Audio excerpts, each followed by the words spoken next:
Everyone thinks Fahrenheit 451 warned us about the government burning books. But here's what really happened. It showed us exactly how we'd burn our own books and beg for more matches. Let me give you some numbers that'll make your head spin. In 1966, when this movie came out, the average American read 25 books a year. Today, we read 4. But here's the crazy part. We have more books banned now than ever before, and we're the ones demanding it. I'm old enough to remember when you could read anything, say anything, think anything without a Twitter mob coming for your job. I watched my country go from "I disagree with what you say, but I'll defend your right to say it," to "that book is violence and needs to be destroyed." And folks, that breaks my heart, because I love the America where dangerous ideas were still legal. It's your sci-fi guy from past America, and this is why Fahrenheit 451 wasn't science fiction. It was a prophecy we fulfilled willingly, and Ray Bradbury knew we would do it to ourselves. Now, every film critic and English teacher will tell you Fahrenheit 451 is about government control. Big brother watching you, the state crushing freedom. They're wrong. Change my child wife to a woman. It was not to be. Here's what they missed in 1966 and what they still miss today. The government didn't force people to burn books. The people demanded it. They wanted the books gone because books made them uncomfortable. There's a scene where Captain Beatty explains how it really happened. He tells the main character, Montag, it didn't come from the government down. There was no dictum, no declaration, no censorship to start with, no exclamation mark. The people chose this. They picked easy entertainment over hard truths. They picked feeling good over thinking hard. And that should scare you, because when people choose their own chains, those chains are really hard to break. But Fahrenheit 451 isn't about government tyranny at all. So before we figure out why we became the book burners ourselves, let's talk about what this movie really predicted. It showed us 3 steps. First, society pressures you. Then, you censor yourself. Finally, you help destroy the culture that made you free. We did all 3 steps, and we called it progress. Let's start with what actually happens in this movie. Guy Montag isn't some rebel fighting the system. He is the system. He's a fireman, but firemen don't put out fires. They start them. They burn books. And here's the key part everyone misses. Montag likes his job. He's good at it. He burns books because his neighbors want him to. If someone has books, people call the fire department.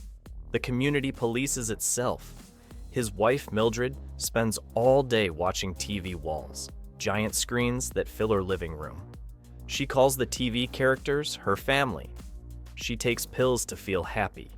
She doesn't read because reading is hard and TV is easy. Sound familiar? How many hours did you spend on your phone today versus reading a book? The actor who plays Montag, Oscar Werner, shows us the exact moment everything changes. Monday meets a girl named Clarice, who asks him a simple question. Are you happy? That question breaks something in him, because he realizes he's been sleepwalking through his life. He's been burning the very things that could wake him up. The movie shows us that the people who burned books weren't evil monsters. They were normal folks who thought they were making life better. They were the happiness boys, making sure nobody ever felt bad about anything. Captain Beatty, the fire chief, explains their mission. We stand against the small tide of those who want to make everyone unhappy. They burn books because books ask hard questions. Books make people think, and thinking makes people unhappy. And you know what? They were right. Ignorance is bliss. The question is, what's the price of bliss? Here's what Beatty says that predicted everything. Cram them full of non-combustible data. Chock them so full of facts, they feel stuffed, but absolutely brilliant with information. Replace data with social media posts, and you've got 2024. This movie came out in 1966. Let me show you how we turned into the world it predicted, step by step. Right when this movie came out, things were changing. Universities started making speech codes. Publishers hired people called sensitivity readers to find problematic content in books. Back then, we thought this was just being polite, being considerate. Nobody wants to hurt feelings, right? Companies started firing people for saying the wrong things. Hollywood made more rules about what you could show in movies. The internet let us create echo chambers, just like Mildred's TV walls, but now we could choose exactly what we wanted to hear. We started avoiding certain topics at work, at school, even at family dinner. We learned to self-censor. We became our own firemen. And the worst part? We told ourselves we were being good people. We were evolved. We were better than our parents. We demand the burning. Now we have Twitter mobs that can destroy someone's life in 24 hours. We have cancel culture, which is just a nice name for what the firemen did in the movie. Find someone with dangerous ideas and burn their life down. Publishers remove books before anyone even complains. Schools take books off shelves just in case. Museums change their exhibits so nobody gets offended. We don't need firemen anymore. We volunteer for the job. Look at what's happened to books. Dr. Seuss books? Gone. To Kill a Mockingbird?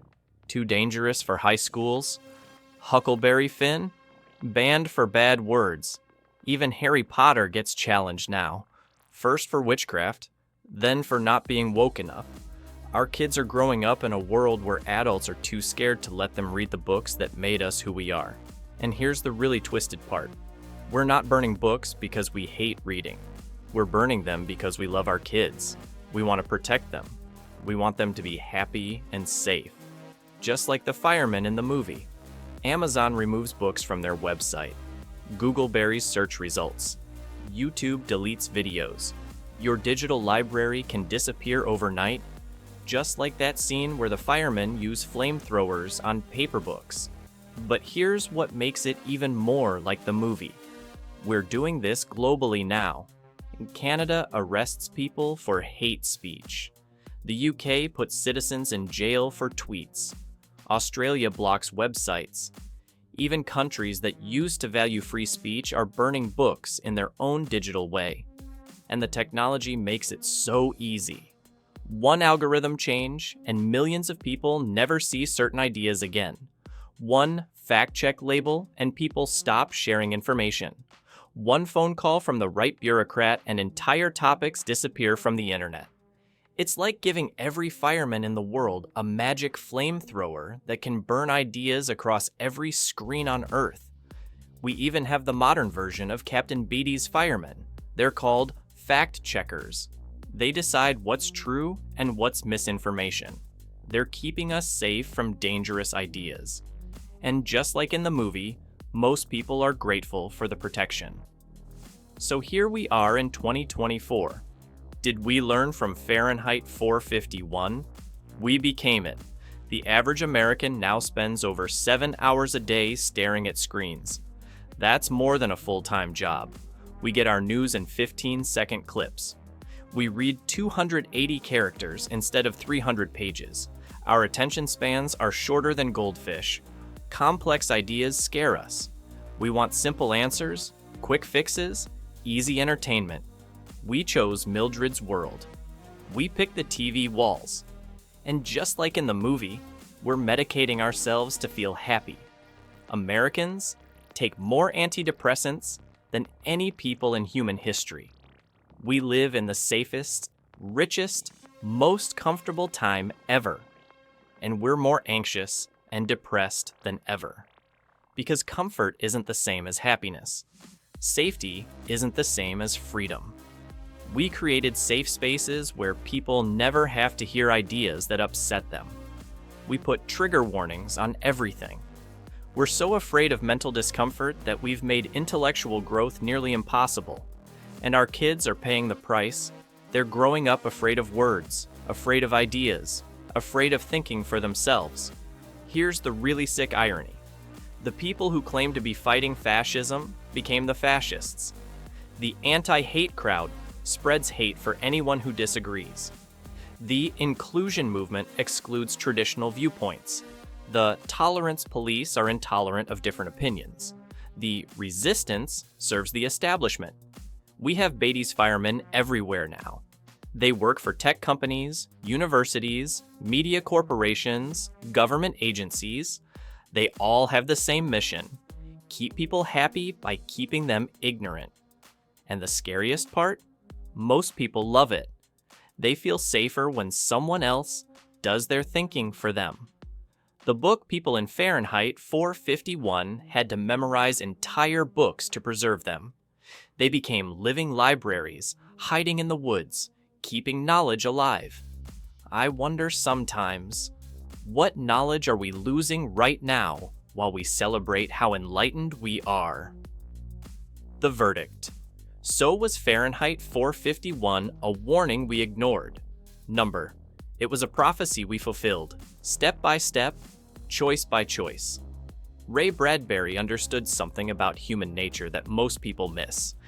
Given the choice between comfort and truth, between safety and freedom, between easy answers and hard questions, most people will choose comfort every time.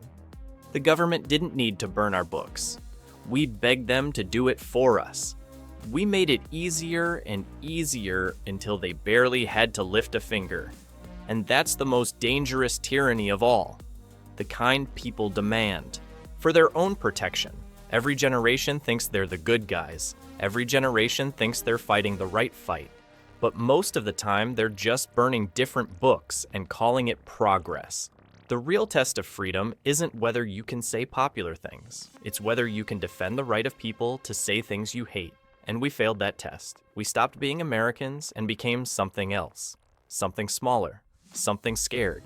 I remember when America trusted its citizens to read dangerous books and form their own opinions. That America died somewhere between 1966 and now. The question is, do we want it back?